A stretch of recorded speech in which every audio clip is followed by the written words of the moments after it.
Magandang araw ho sa inyong lahat mga kababayan. Ako po si JDB, ang inyong abang lingkod. Abay, pag-usapan naman po natin ngayon, eto hong pangyayari. Grabe. Ang atin hong presidente, abay akalain nyo nawindang po siya nang malaman niya kung ano ang epekto o yung mga pinagagagawa po ng nakaraang administrasyon. Okay? Now, sabi rito ni PBBM, hindi namin alam kung ano ba talaga yung agreement na yan. But kung ay ang sinasabi sa agreement na yan na kailangan tayong magkompromiso sa ibang bansa para gumalaw sa ating sariling teritoryo, ay mahirap sigurong sundan yang ganyang klaseng agreement. Nako, alam niyo, yan po talaga ang matagal nang ini-insist ni dating Pangulong Duterte. 'Di ba?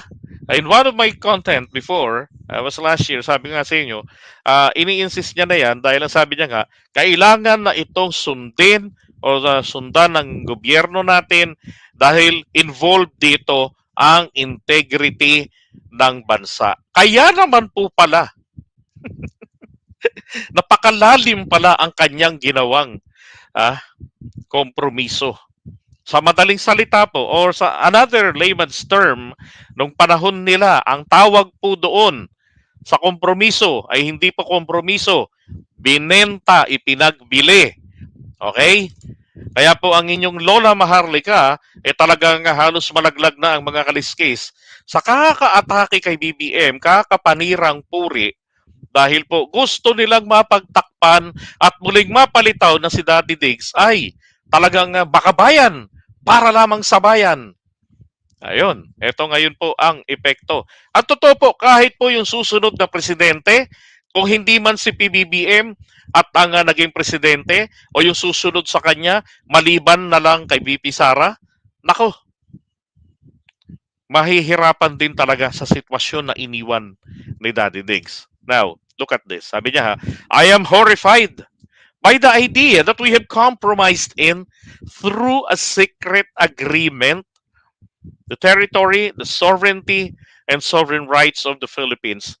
Alam niyo, tama lang yan. I-cover ni PBBM yan lahat yung sovereign na yan. Yung sovereignty natin, sovereign rights. Kahit po yan ay karapatan lamang. Diyan sa West Philippine Sea o sa South China Sea, atin pa rin pong karapatan yan. Kung ang bakuran mo nga, ayaw mong panghihimasukan, 'di ba? Yun pa kayang para sa iyong buong bayan. Tapos ikaw presidente, you're good only to be in the office for 6 years. Pababayaan mo pa. Ito nga sabi ni PBBM when it comes to foreign policy that we analyze geopolitics, this is the most important thing that we must find a way to keep WPS at peace. That is what the Philippines will always work for. Okay? Sana po, pagtapos ng termino ni PBBM, magkaroon ng katuparan ito na ang susunod pong liderato ay ipagpapatuloy po ang laban na magkaroon ng kapayapaan sa West Philippine Sea.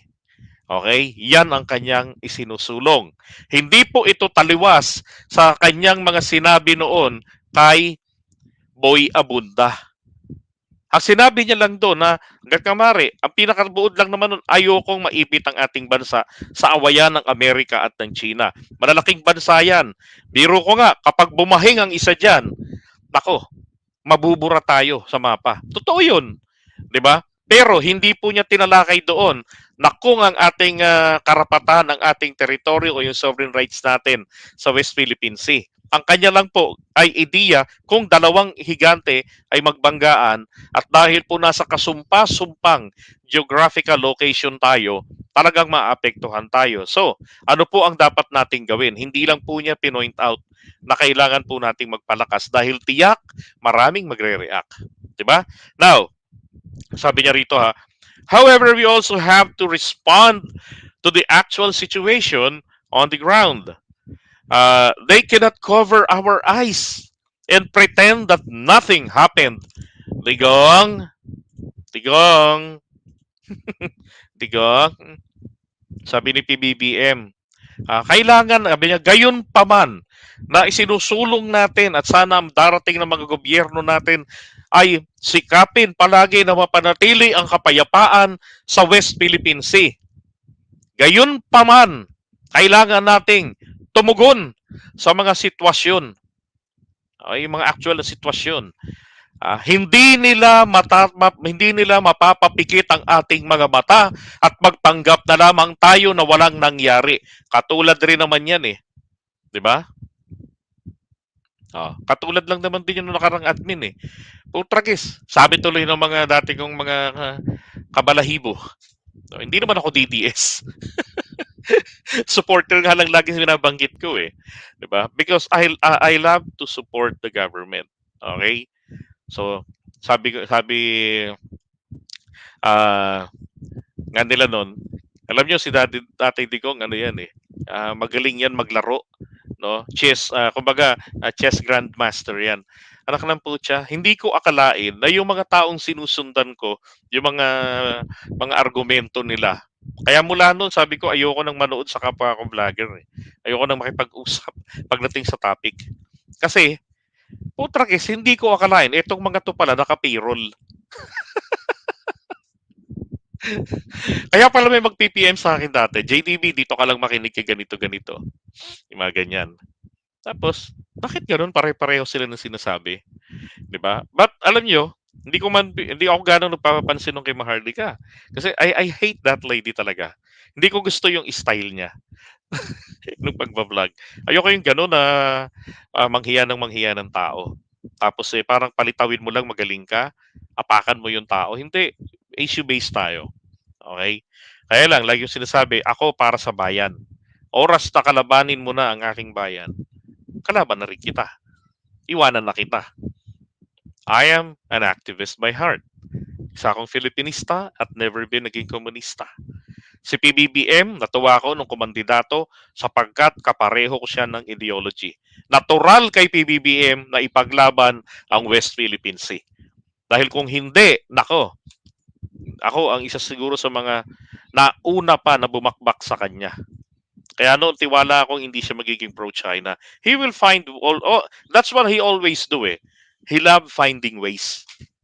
Okay, to pacify the situation, pero dapat long term ito, hindi yung for the time being like sa nakarang administration. For the time being ang mga agreements, pero ang nangyari doon for China, no.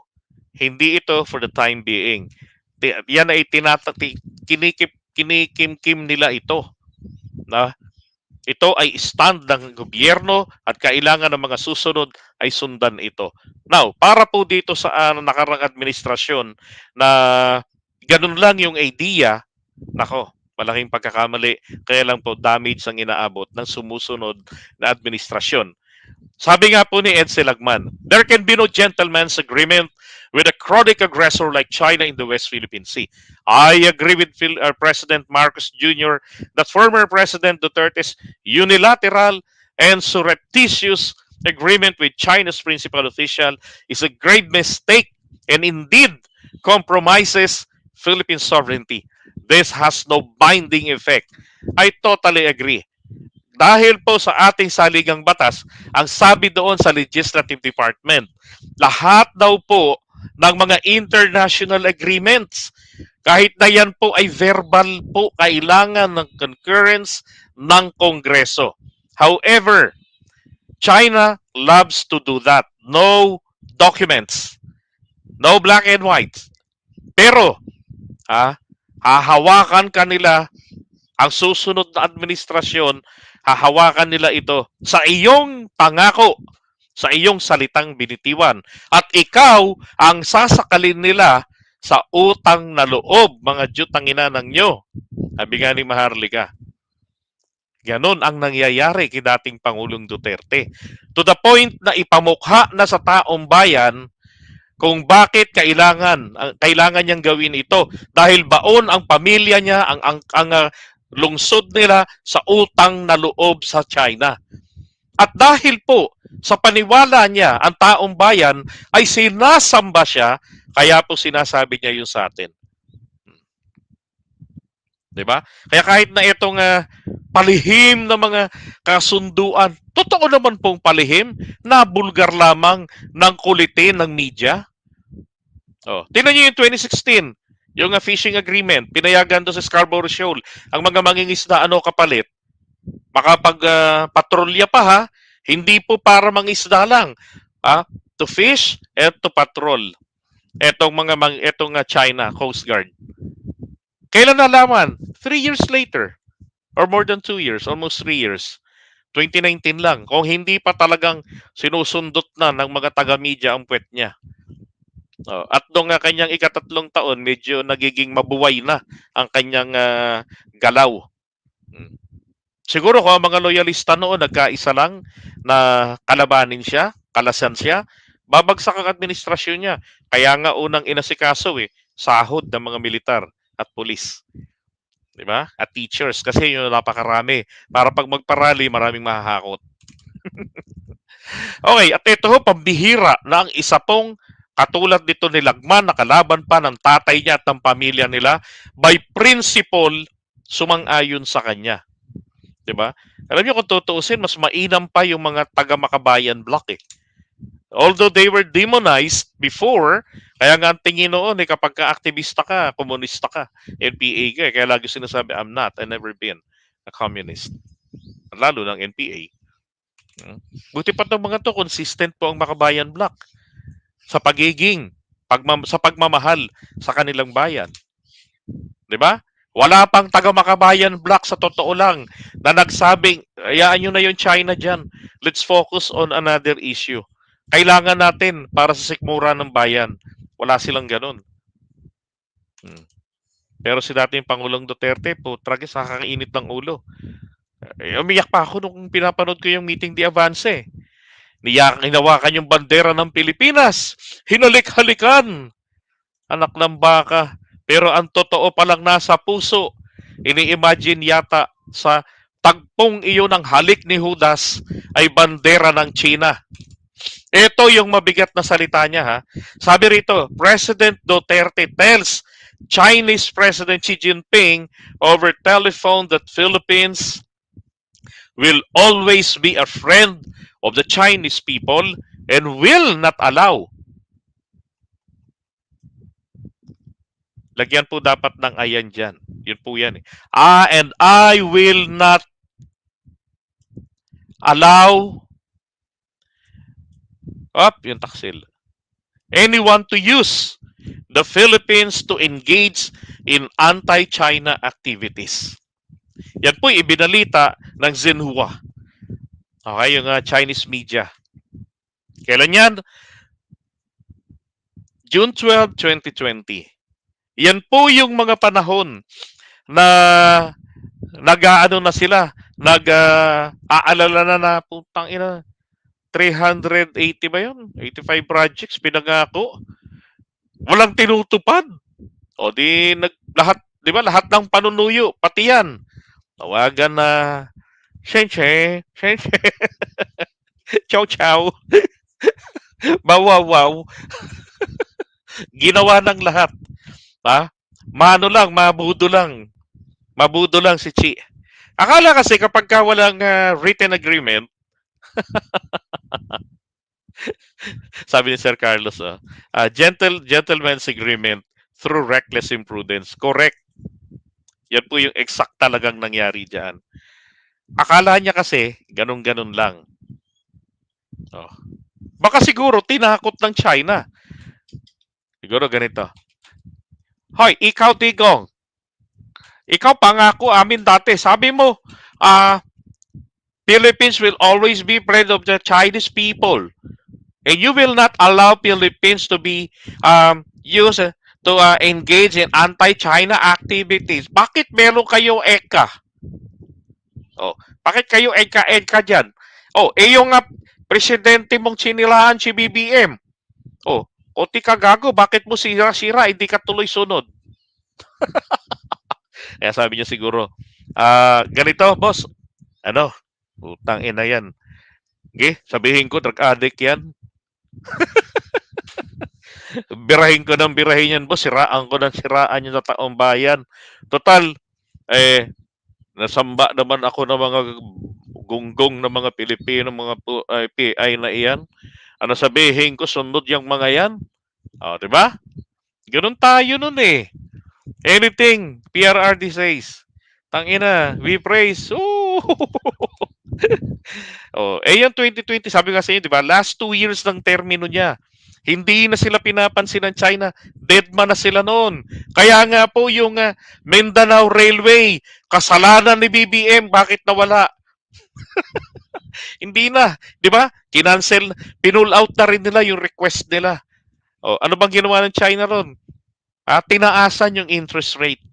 Hindi na sila pinansin pagkatapos na magpataw ng 11% interest rate na dating 0.1. Ano, 0.01 lang dati ang interest rate. Ano nangyari?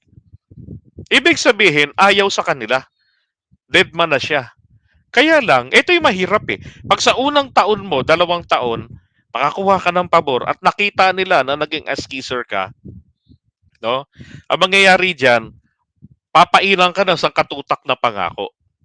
Okay, yung investment ng China, pangakong marami yan. Tapos, hindi nila tutuparin. Bakit? Bakit ka pa nila gagastusan? Kakampi ka na nila. Parang yung vote buying yan eh. Dito sa amin dati. Nagkaroon ng vote buying, galit na galit yung mga taga ibang barangay na balwarte ng kandidato. Bakit daw sila walang 1-5? A night before or few hours before the opening of election. Bakit daw yung lugar ng mga kalaban ng kandidato nila nakatanggap tigwa 1-5? Sila daw wala. Ba't pa kayo kakubibigyan? Sinasamba nyo na yan. Oh. So, ito ngayon ang nangyari. Dahil po dyan, sa kahahabol sa China. Shit. So, yan po ang ikinawindang ni PBBM. Pero alam nyo, para sa akin, hindi pa ho yan ang nakakawindang. Hindi pa yan ang nakakawindang. Yung dam project, tuloy po yun. Yung Kaliwa project, tuloy po yun sa Quezon Province. Alam niyo kung ano pa yung nakakawindang? Ang sarili mong kapamilya. Tingnan nyo naman ang babaw ng argumento ng ating super ate. It's very, very disappointing. 2014 pa lamang, wala na ako talagang tiwala kay Aimee. Nabasa ko na ang galaw niya. Kaya I'm always called with Aimee. Eto, sabi rito sabi niya ang usapin po rito, yan nung kandidato siya senatorial candidate Aimee Marcos. So that was 2019 on the Philippine-China Maritime Law. Now, so meron po talaga na tayong sigalot doon sa China. 2019 yan. Noong panahon na binasura natin ng 8 Diretso. Di ba? Noon pa lang. Hindi natin nabasa to. Hindi natin na-discern. Kasi nga naniniwala tayo na by following Digong, diskarte niya yan. Ito na. Yan yung sinasabi ni Roque. Gamitin po natin ang China para dumami ang trabaho. Gamitin natin ang China para tumaas ang sahod. Gamitin natin ang China. Punyeta, di nyo nga nagawa. Ito pang kay BBM nyo pagagawa. Magago ba kayo? Napamura na ako. Sabi niya rito ni Senator Aimee, I do! Mga kababayan, tag-ina, sakit nito. At pinaninindigan pa. Akala natin noon, ito ay discarding malupit. Iyon pala. Discarding mapagmalupit sa bayan mismo. Sabi niya lakihan natin para manamnam natin ang kataksilan. Ito na lang. Ayan. Sabi niya, I do trust China and that is because they never invaded Philippines shore. Sira ulo. Mga kababayan, alam niyo ang China at the time, wala po silang hilig mag-invade ng katubigan. Okay? So, panoorin niyo po yung content ni Justice Carpio. Paano nila nailaban, na panalo. Ano yung historical battle na ginawa nila. Yung battle nila using history doon po sa arbitral ruling no nakuha Nakuha nila yung panalo natin o yung pabor para sa atin. So, makikita doon na mismo ng China, kinikilala po nilang the southernmost territory is yung island, yung Hainan. Yun po, yung pinaka-southernmost. Tapos pagawi na sila ng Vietnam. Puro po sila kalupaan. In fact, pati nga Mongolia, Russia, 'di ba? Korea, Japan, yan ang mga trip nila noon eh. Pero yung gumawi dito southwards, wala silang pakialam. Oh. Ngayon, eto pa. Nung time po ng mga Western colonizers, isa rin po ang China sa colonized. Okay? At kung saan, ipinakilala sa kanila ng Grand Britannia ang kanilang opium. Hindi naman addict nung araw ang mga Chinese. Pinakilala lang ng mga Briton. Kaya nga nagkaroon ng Opium War. Now, yung sinasabi niya, ang dahilan ni Senator Amy, dahil lang hindi tayo in-invade ng China. Tapos ngayon, gustong-gusto nyo i-invade na tayo. Diba? Bakit di niya inoppose si dating Pangulong Duterte when he jokingly said that gusto ninyo gawin nyo na lang kaming, diba, province of China. Oh, sabi niya syempre controversial to. Maraming maiinis sa akin. Grabe. Tayo nag-umpisa ng gulo eh.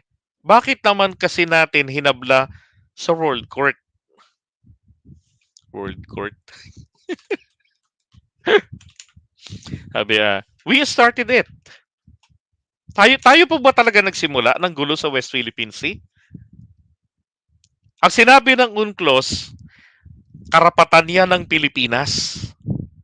'Di ba?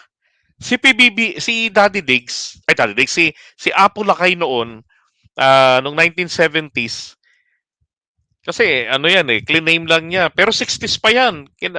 Ano na yan eh, informal na, inano na ng, di ba si, ano yung Cloma? Coloma ba yung Cloma? Jesus ba yun? Oh. Tapos hanggang sa ipinagbili niya na lang sa Pilipinas, sa gobyerno, sa halagang piso. Para lang, it's a symbolic na para mas maging effective kasi hindi niya kayang idepensa. Hindi niya akalain siguro maraming claimants. Nandiyan ang Vietnamese, ang mga Incheck, Taiwanese. Now, etong claim ni Apollo kaya sabi niya, hindi ko ipupursue ang claim kung tuloy ang China sa claim nila. Kaso nga, kaya nga sinasabi niya, claim niya na yung KIG kasi inabandon na ng China yung kanilang claim. 'Di ba no World War II, pagkatapos noon, iniwan ng Japan ang ito West Philippine Sea, yung Spratlys na sinakop nila. Iniwan nila 'yan nang walang pinagpapasahan. So kinuha ni Apula kayon. Dahil ang China, wala. Kailan lang sila nag-claim niyan? Yung claim nila anong taon lang yun? 1940s lang ata nila ginawa yun. Pero hindi nila ito pinupush. Kailan lang sila nag-push ng pag-claim diyan? 'Di ba? 88 lang. Oh. Ngayon, sabi niya rito tayo nag-umpisa ng gulo. Bakit naman kasi natin hinabla sa World Court? Hindi ko alam kung ginagalang pa ni Senator Amy Marcos ang tatay niya. Kasi tatay niya, ang pinag-uusapan po dito is the sovereign rights, yung exclusive economic zone. Under the Presidential Decree 15, ano yun, 15, ano yun, 90 yata. Basta, 1978 yun.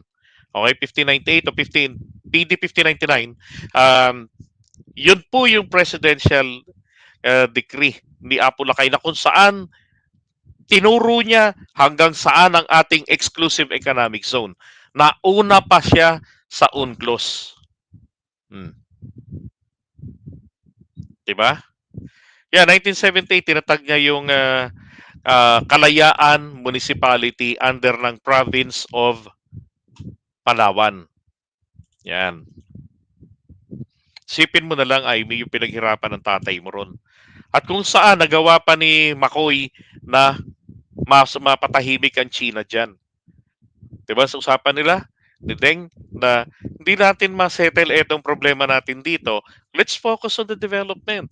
And pabayaan na lang natin tong gulong ito sa mga tong disagreement. Hindi gulo, disagreement na to sa wisdom ng mga future uh, Chinese. Oh. Kasi siya hindi niya ma-settle eh. Ayaw bumigay ni Apo Lakay. Kasi nga naman, dineklara niya na. Amin yung 200 nautical miles. Exclusive economic zone natin yan. Oh. Tapos tinatag niya na rin yung kalayaan. Oh. 'Di ba? Ang China kasi ang ginagawa nilang claim dito, actually Taiwan ang nagsimula diyan ng nagsimula ng claim. Yeah, 1947 ang China nag-claim. Ang ginawa nila diyan, actually hindi China 'yan na yung China ngayon. Hindi, yun po yung Taiwan. Okay, yung Taiwan po. Yung Taiwan ang original nag-claim. Tapos, inimbento nila yung 11 dash line. Okay? Paano naging 9 dash line yan? Naging 9 dash line because they gave up the 2 dashes. Yun pong pagitan nila ng North Vietnam at saka nung Hainan. Nagkasundo kasi ang dating magkalaban na North Vietnam at China. Gumanda yung relationship noong 1951. So, nagdesisyon sila, isettle natin ito. So, si China, they gave up the 2 dashes. So, naging 9 dash line. Okay? Pero ganun pa rin yung claim nila na yan. Kaya noong time ni Apo Lakay, at saka hirap sila sa buhay, hindi nila na ma-push ito, lalo na't pagkatapos ng World War II. Even prior to World War II, devastated na sila sa Japan eh. Plus yung iba pa mga Western colonizers.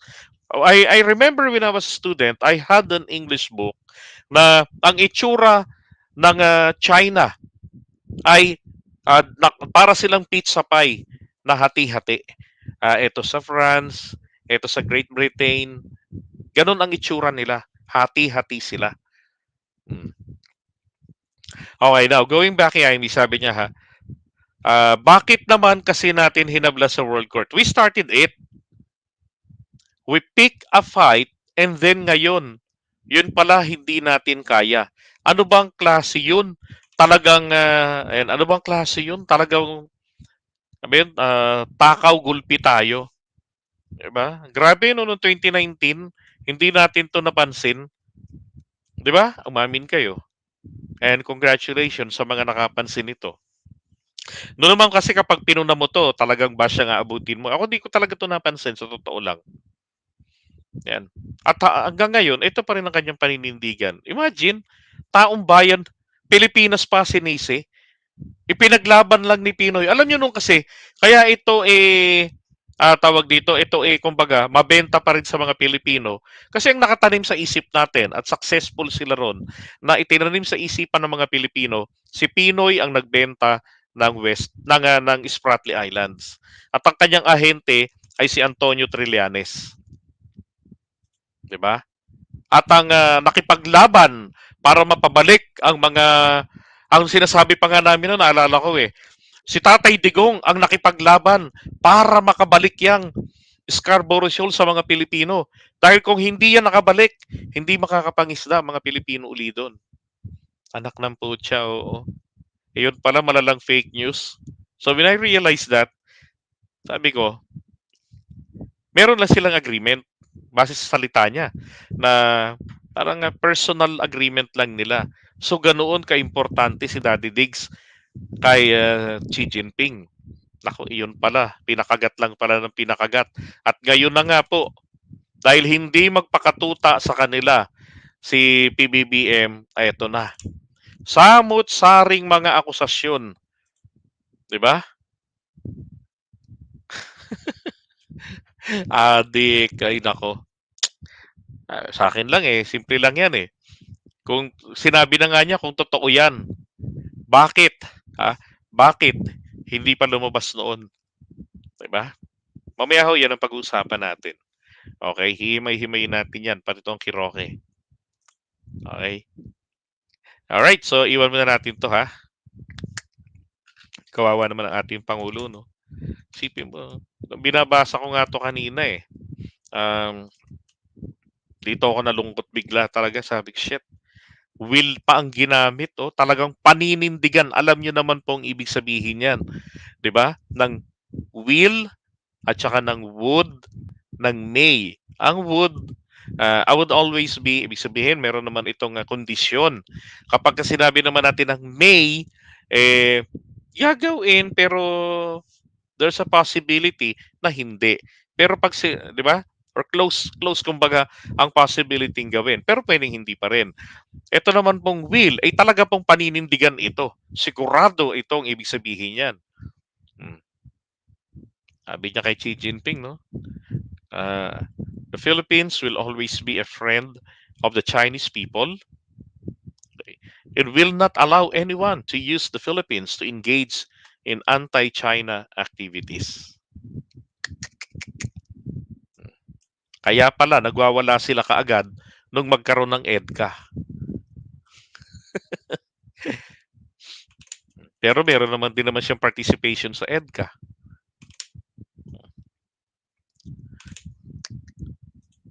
Ito mga modern day makapili. Ito ang pinakagustong-gusto ko rito parte.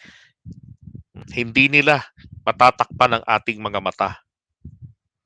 At magpanggap na lamang na walang nangyari. Diba? Kaya doon sa mga dati ko nakasamang sumusuporta, my God, kayo ang gumising.